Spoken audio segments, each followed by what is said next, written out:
훅 인터뷰. 모두를 위한, 모두를 향한, 모두의 궁금증 훅 인터뷰. 민주당 이재명 후보와 맞설 자 누구인가?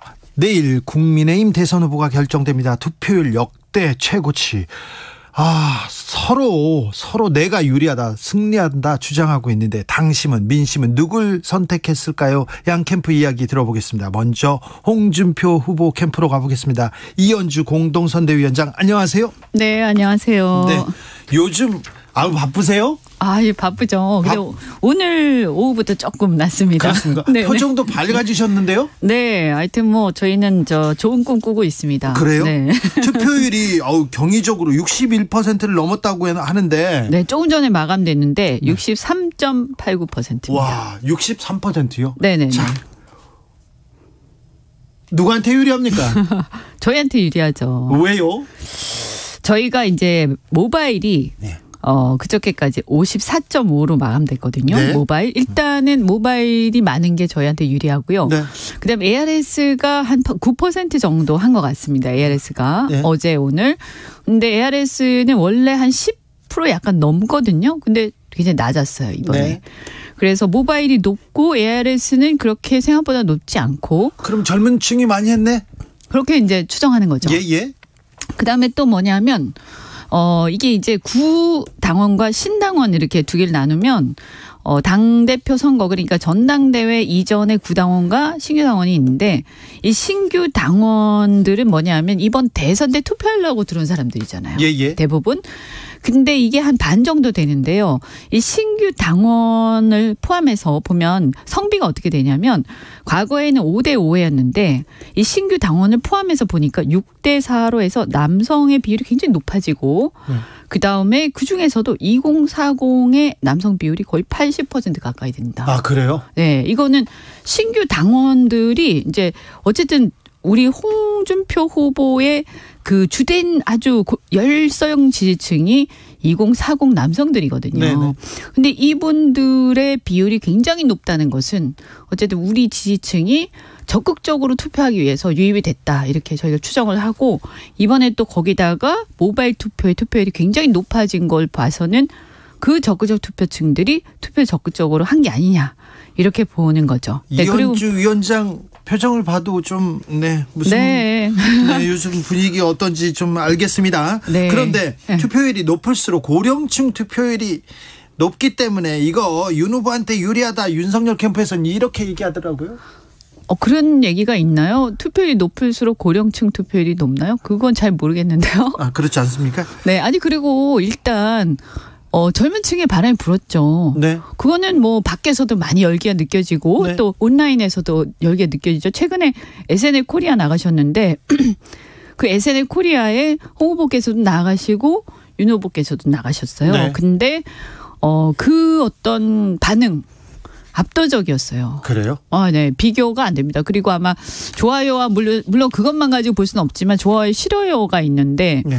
제가 이제 수치는 다 기억이 안 나는데 홍 후보 같은 경우는 좋아요가 그러니까 2만대라고 알고 있고요. 그리고 훨씬 더 싫어요보다 많은데 윤 후보는 그렇게 높지도 않을 뿐만 아니라 이제 싫어요가 더 많은 것으로 그렇게 기억하고 있습니다.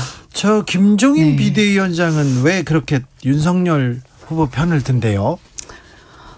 그건 이제 악연이 과거에 이제 우리 홍 후보하고 좀 있지 않았습니까? 동아은행 사건인가요? 네. 동아저축은행 사건인가? 하여튼 그때 홍 후보께서 자백을 얻어내고 이제 형사처벌하는데 이제 그때 담당 검사셨죠? 담당 검사로 저 김종인 위원장 구속시켰죠. 네네네. 그래서 그 악연도 있을 거고요. 네, 아무래도 그게 금방 이렇게 눈 녹듯이 사라지겠습니까? 그리고 그 이후에도 이제 비대위원장 하시면서도 계속 이제 갈등들이 있었고, 그런 사이에 이제 어떻게 보면 저는 결정적으로 그것보다도 앞으로 이제 역할의 문제 아니겠는가 싶은데요.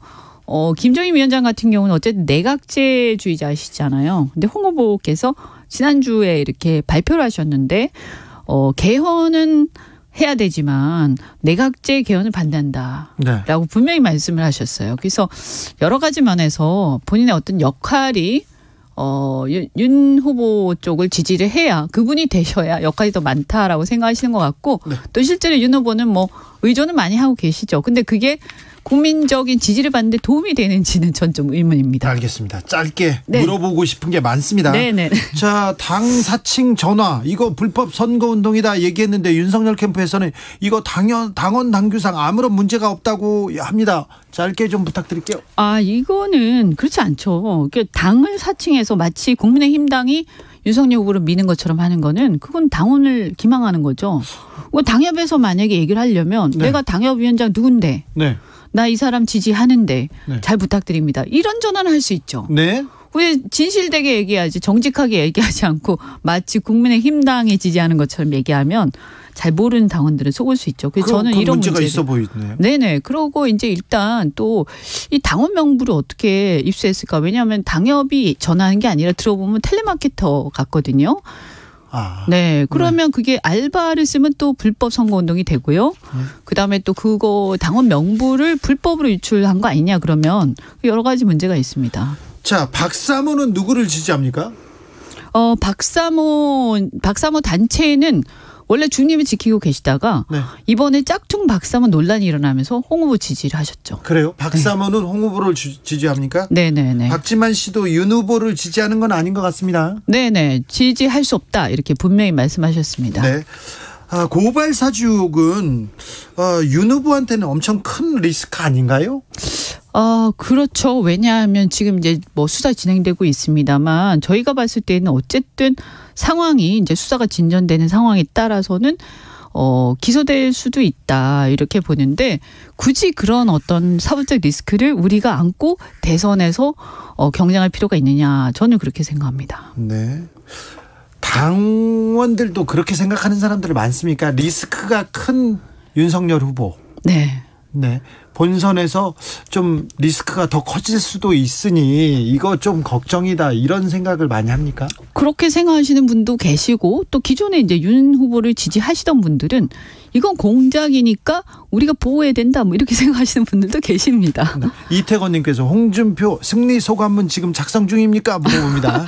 3351님께서 아들이 대학생인데요. 어제 속을 떠보니까 깨끗한 홍준표 응원한대요. 자, 젊은이들은 홍준표에 어떤 점에 열광한다고 보십니까? 제가 볼 때는 우선 이제 소통하는 데 있어서 젊은 감각이 좀 이렇게 연세에 비해서 굉장히 뛰어나십니다. 그래서 저하고도 톡으로 직접 소통하시고 네. 그리고 뭐 페이스북 같은 거 보시면요. 엄청나게 직설적이시잖아요. 네, 그리고 그것도 직접 다 쓰십니다.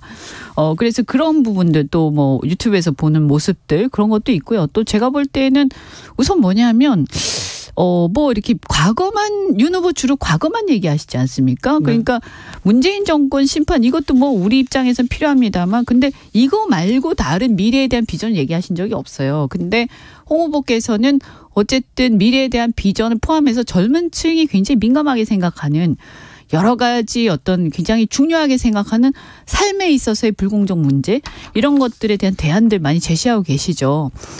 그거하고 또 하나 제가 들은 얘기인데 그래서 이게 과거와 미래에 대해서 젊은 층들은 미래에 대한 얘기를 좀 더 많이 하는 홍 후보가 믿음직스럽다. 그리고 검찰총장 하다가 4개월 만에 신입사원이 마치 CEO가 되는 이런 상황. 이게 과연 공정한가.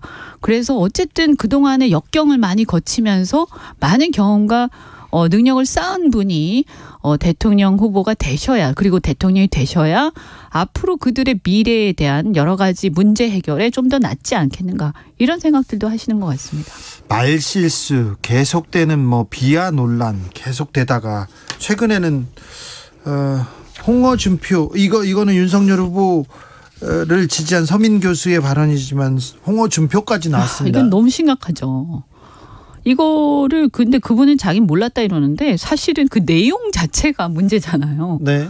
뭐 썸네일만 문제인 거 아니지 않습니까? 네네. 내용도 보면 비하하는 내용이거든요. 그래서 저는 뭐 이렇게 지지하시는 분들도 좀 굉장히 비정상이다.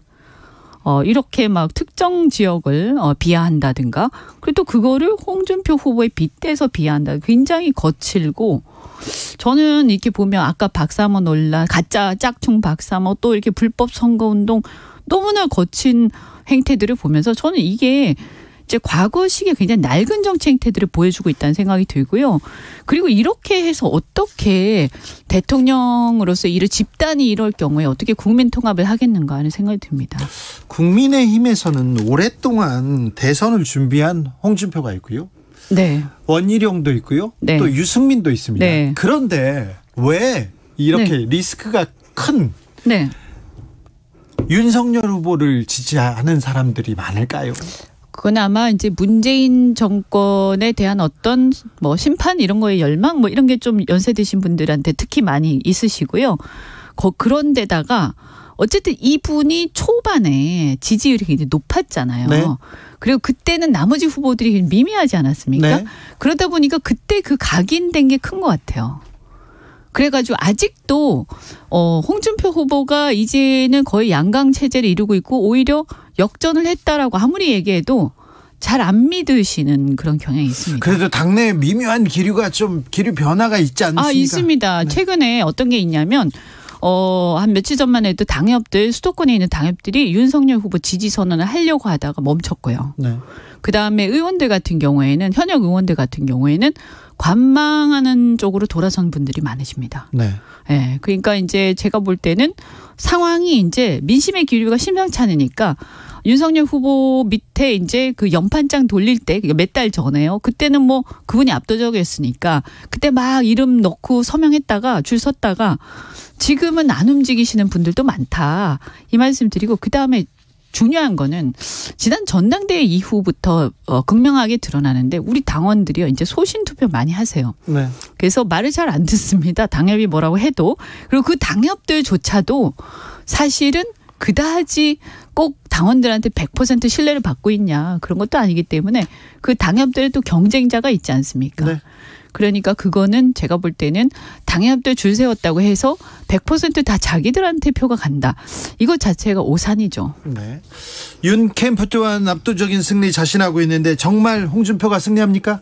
저는 그렇게 확신합니다. 홍준표가 이기는 홍준표의 매력 어필 하나 해주고 가세요. 네. 일단 홍알배가 좀 젊은 층들이 반응인데요. 젊은 층들이 귀엽다고 얘기해요. 그러니까 제가 말씀드리려는 게 홍알배가 귀엽다고 하더라고요. 네. 그래서 제가 자세히 봤는데 뭐 SNL 코리아도 보고 이게 귀여운 건가 하고 봤는데 네. 얼굴도 좀 동글동글하시고 그리고 그렇게 귀엽지는 않죠 또. 뭐 그래서 귀엽다는 건가. 근데 이제 제가 볼 때는 어쨌든 이런 건 있어요. 그 힘이 센 자들한테는 굉장히 매섭죠. 네. 근데 기득권이 없는 층들 그러니까 서민들이라든가 젊은 층에 대해서는 굉장히 또 보니까 이웃집 할아버지 같기도 하고 네. 또 솔직한 할아버지 약간 어떨 때는 이렇게 좀 실없어 보이는 할아버지 같기도 하고 네. 그런데 한편 보면 뭐 토론할 때 이럴 때 이제 요즘에는 맏형론 한다고 조금 점잖게 보이려고 애쓰는데 많이 점잖게 공격도 안 하시더라고요. 그러니까 너무 애쓰시죠. 그래서 네. 제가 왜 그러시냐 이러면 대통령이 되려면 그런 것도 필요하지 이러시더라고요. 근데 그리고 나서 또 못 참으시고 페이스북에다가 직설적으로 확 하시죠. 알겠습니다. 네. 얘기 잘 들었습니다. 지금까지 네네. 이현주 홍준표 캠프의 공동선대위원장이었습니다. 말씀 감사합니다. 네, 고맙습니다.